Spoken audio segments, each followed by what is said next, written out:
Chers amis, toza awa na cathédrale du centenaire ici kawa pinzoto ya kondo mowi eza exposé tokutani pe na bandeko mwa mingi baza awa nde tokoluka comment ko interviewer bango to ba pe ba point de vue na bango par rapport ya liwa ya ndeko na biso asili kotika biso.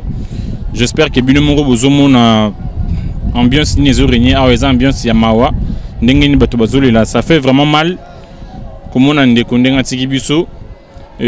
Tokomeka un peu ko interviewer bandeko o tokuti awa tozo mwa ba point de vue na bango.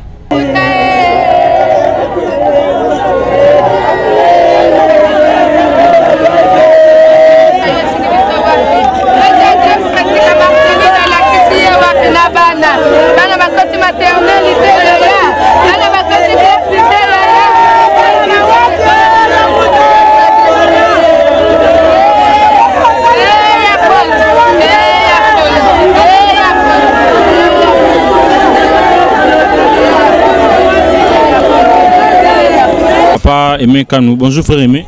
Bonjour. Oui papa, tokutani on a circonstance et liwa ya papa na biso impression na yo zanini. Qu'est-ce qu'on peut retenir de la personne au Tikoti Kabiso? Ben, je crois que Mbouta c'était quelqu'un qui voulait mais vraiment de bonne humeur ici à Zoami. C'est vrai que par moment il criait, avant de crier comment on appelle ça, humour pour égayer tout, mais au fond c'était un travailleur, un bon clavériste, un bon arrangeur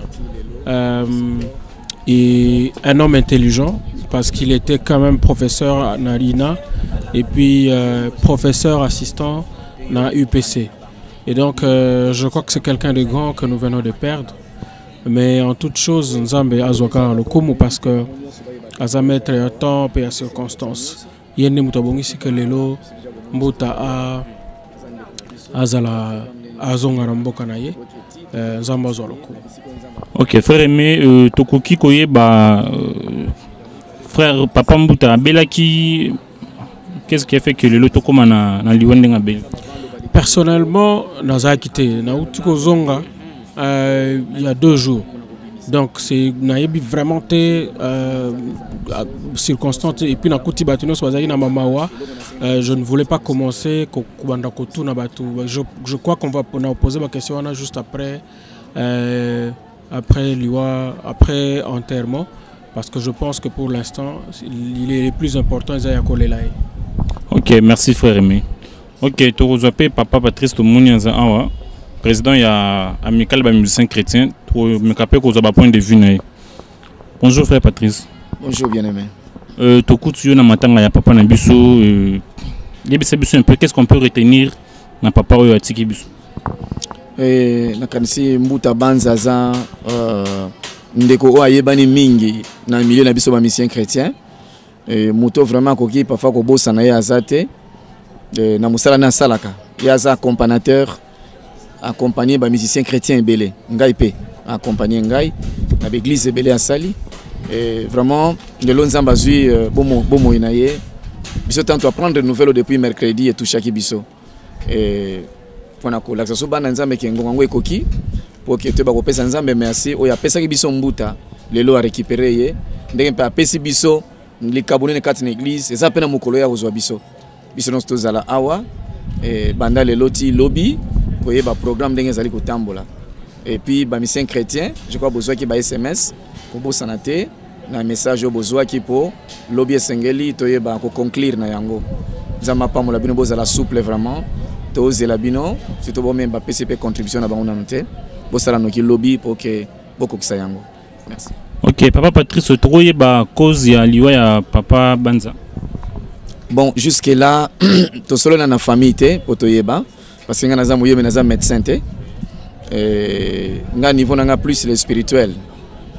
Je crois que cause yaliwa to yeba partie famille. Surtout solo na famille ba yebisi biso to ko annoncer yango. OK, merci beaucoup frère Patrice.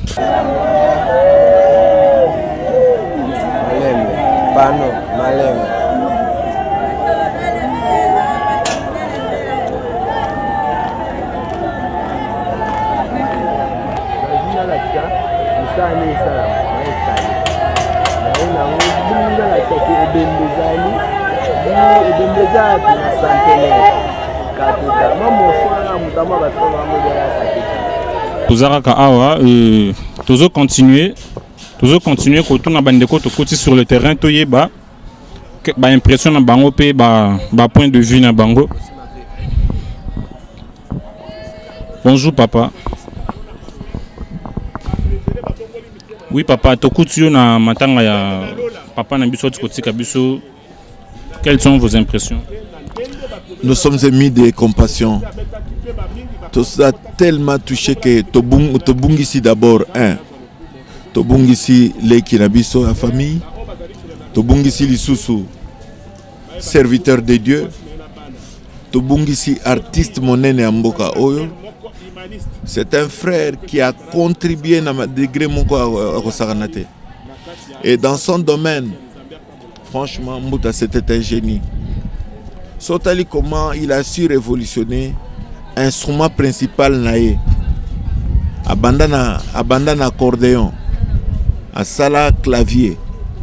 Mais il faut montrer avec quelle dextérité ses frères travaillaient. Et il était disponible. Il n'était pas quelqu'un qui a reposé des conditions impossibles à ses serviteurs, ou surtout à Zobanda. Qui a opposé des conditions mokongai salabo et jamais. Il est d'abord à servir.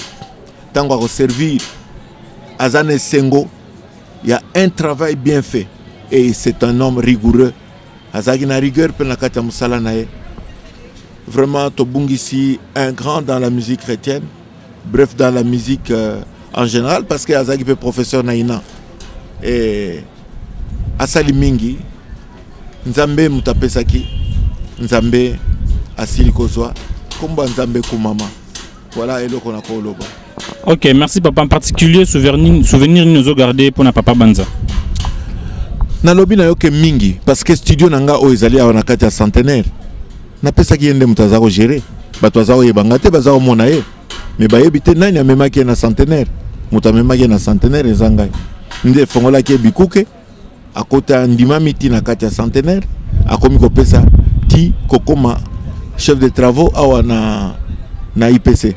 Donc mutasali biloko wana afongola ki nzela ezali ngai. Donc okoko comprendre. Tu peux deviner parce que toza bato to luka teto milakisa to sala boeso zo sala pona baninga. Donc j'ai dit beaucoup à Sali mingi. Ce qui n'a lobby makambo et tali ba studio natali makambo et sali ba je voyais le comportement, je connais le comportement et mutamutaza likabo moko particulier. O yaye ezaki yaye mutumso okokanango azate parce que chaque personne est unique par rapport à Dieu. Que Dieu soit loué. OK, merci beaucoup papa. Voilà, Bandeko, nous sommes toujours là. Pour me caper qu'on interview, il y a quelques membres de la famille sur place. Tout est point de vue.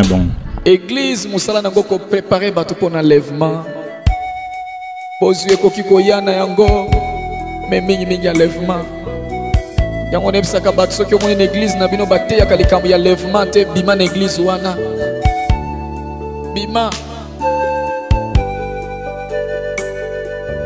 en église wana eza église ya koumela te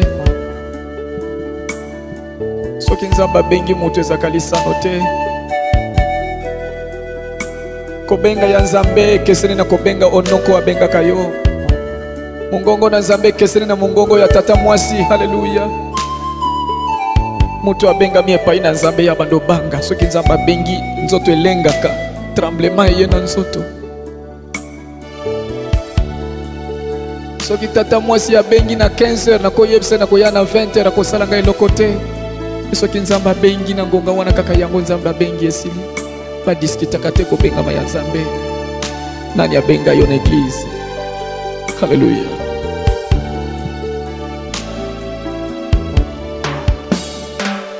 La voix du Seigneur m'appelle. Prends ta croix et viens sur moi. Je réponds, Sauveur fidèle, mais voici, je suis à toi. La voix du Seigneur m'appelle. Prends ta croix et viens sur moi. Nous sommes musiciens chrétiens en général, ici. Natina na diriger le programme Oyotina Gonga Oyo. Toche liki anzambe ke nyonso kokene malamu. Kimia non kolo ekozala. Pambola ba musiciens chrétiens nyonso de près ou de loin, mais bon baza musika za baza kolela na biso na mitema na bango. Zala na bango kolo. Niko zala bon moko nzambe liboso na yo.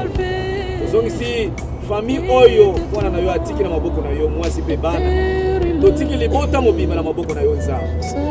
Na kombo Yesu Kristo na bengani mipepe nyonso ya saka. Na kangi nguya nyonso ya monde ténèbre. Au nom de Jésus-Christ Nazareth. Le bokolo na ngoyeta musa programme. Na kombo na moboko Jésus Kristo. Amen. C'est qu'on aime savoir être mal jugé. On dirait l'injure même demander être méprisé. Jusqu'au bout, je vais te suivre.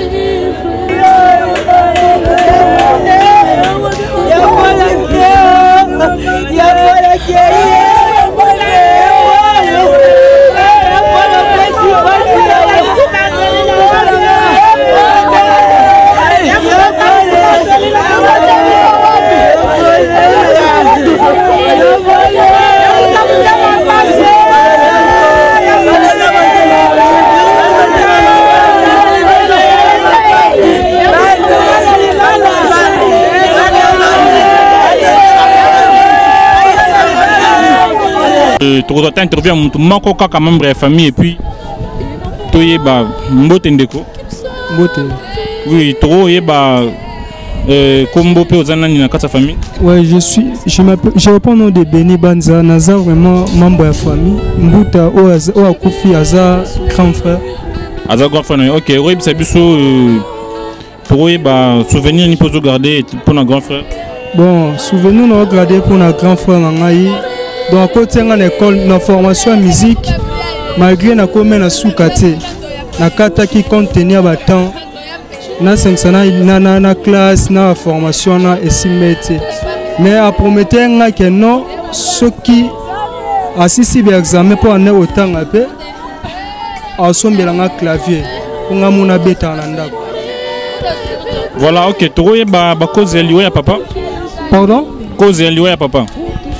Bon, abelaki malaria un temps akomaki ase réhabilitaki tant abimi maladie a OK bandi ya onem tememe na liwa. Ça il a combien de temps? Oh, plus ou moins 2 semaines. 2 semaines. OK, merci beaucoup. Merci. Voilà, Tokomi Nosuka a intervenu Biso. Donc la suite continue sur www.bomokoyamboka.com. Merci na boss Patrick Momo. Merci na caméraman qui a aidé que Tokutana. Narcisse Betoko, merci vraiment, merci à toi.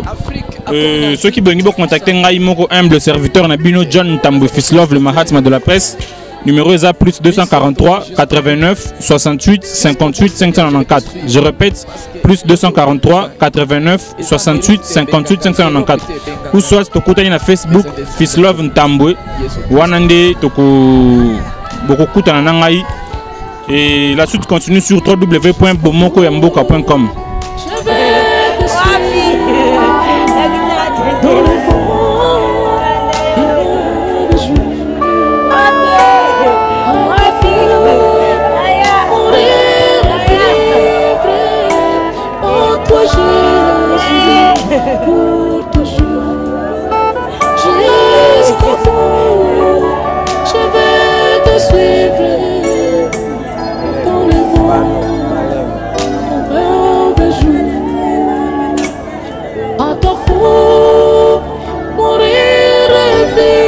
Suivons tous www.bomoko.com. La Bible dit cherchez la paix avec tous sans laquelle personne ne verra Dieu. Nous cherchons la paix, nous cherchons l'unité, nous cherchons Bomoko.